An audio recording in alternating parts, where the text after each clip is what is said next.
You're listening to the Chapter a Day Bible Study. I'm John Stange, and today we're in Genesis 26, Isaac and Abimelech.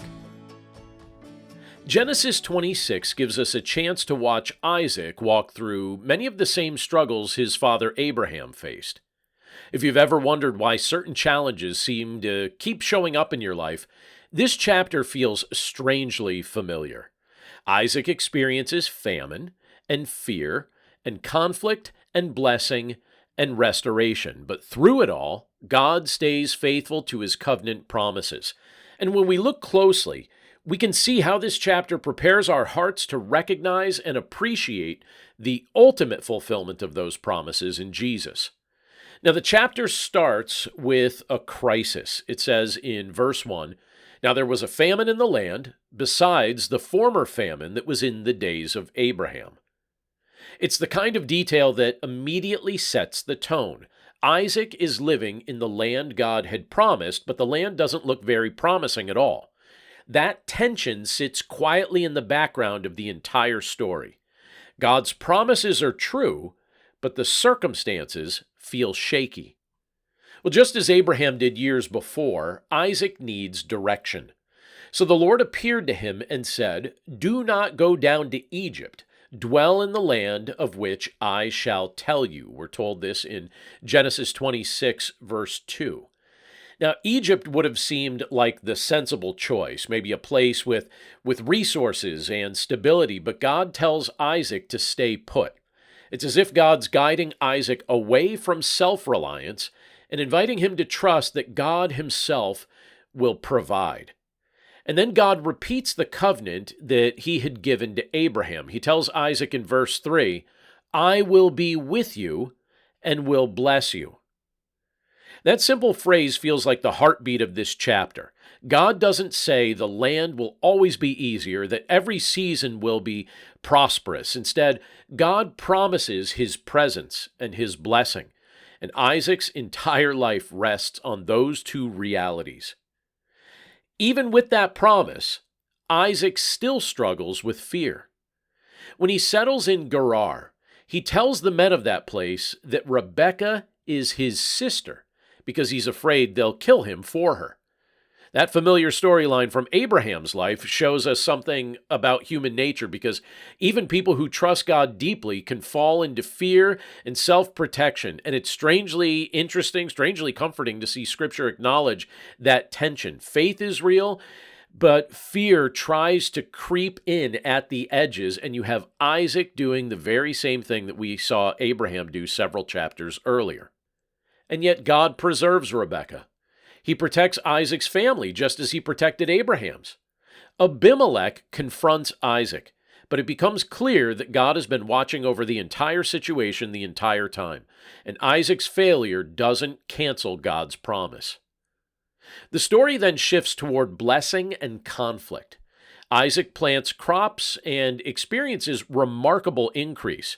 We're told in verse 12, Isaac sowed in that land and reaped in the same year 100-fold. The Lord blessed him. The blessing is so evident that the Philistines become jealous, and they start filling in Isaac's wells. They start blocking them up. And Abimelech finally says, "Go away from us, for you are much mightier than we are." He says that in verse 16. So Isaac moves, he reopens wells, he digs new wells, and he keeps encountering opposition. But he doesn't fight back. His quiet perseverance actually stands out when you look at this chapter. Eventually, after digging a well and finding no opposition, he names that one Rehoboth, because he says, "For now the Lord has made room for us, and we shall be fruitful in the land." That's in verse 22. There's a simple peace in those words, a recognition that God provides space for his people to flourish in his time. Later in the chapter, the Lord appears to Isaac again, and he says, "Fear not, for I am with you and will bless you." We see that in verse 24. Isaac builds an altar there, and he worships. It's a beautiful picture of God drawing near when his people feel pressed and uncertain or even worn down. God doesn't wait for Isaac to reach a place of perfect confidence. God meets him right in the middle of everything he's trying to navigate. The chapter ends up closing with reconciliation. We're told that Abimelech comes to Isaac and wants to establish peace. He can see that God's hand is on Isaac. And so they feast together and they make a covenant of peace, and Isaac's life becomes a testimony of God's faithfulness, even to those outside of his family line, people like Abimelech. But now, how does Genesis 26 point us toward Jesus? Well, every part of this chapter leaves us longing for someone who can perfectly trust the Father, someone who never wavers, someone whose presence brings living water instead of conflict over physical wells. Isaac's life hints at blessings, but the fullness of those blessings comes later. Jesus is the one who fulfills the covenant God repeats to Isaac. He's the promised offspring through whom all nations would be blessed. He's the one who brings peace where there's conflict, provision where there's scarcity, and living water that never runs dry. In fact, in John chapter 4, Jesus sits by a well, and he tells a Samaritan woman that he can give her water that satisfies forever.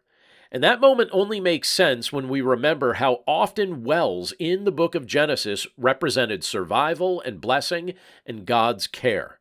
Isaac kept digging physical wells, but Jesus offers a spiritual one that never empties. Jesus also embodies the presence God promises to Isaac. God told Isaac, "I will be with you." Well, in Jesus, God becomes present with us in the most personal way. He enters our world, he walks with us, and he gives his life to secure the blessing God promised long before Isaac walked the earth. Through Jesus, the covenant promises become more than ancient words. They become a living reality for God's people. Genesis 26 is a special chapter because it invites us to trust that God sees us, and he leads us, and he protects us, and he blesses us even when circumstances tend to push us toward fear. But Isaac's story reminds us that God's presence is the foundation of every promise. Jesus is the ultimate demonstration of that presence. And when we walk with him, we can rest in the same assurance God gave Isaac. He is with us. He will bless his people in ways that draw us closer to his heart. And he can be fully counted on through every experience of our lives. Thanks again for listening to today's episode of the Chapter a Day Bible Study. For more resources to help you in your walk with Christ and your understanding of the Bible, please visit my website at BibleStudyHeadquarters.com. And if you'd like to partner with me by becoming a supporter of this ministry, you'll see a few options to do so, again, at BibleStudyHeadquarters.com or in the description of this episode. As always, thank you for your prayers, thank you for your support, and thank you for your willingness to share this content with others. Have a great day, and I'll see you again right here tomorrow.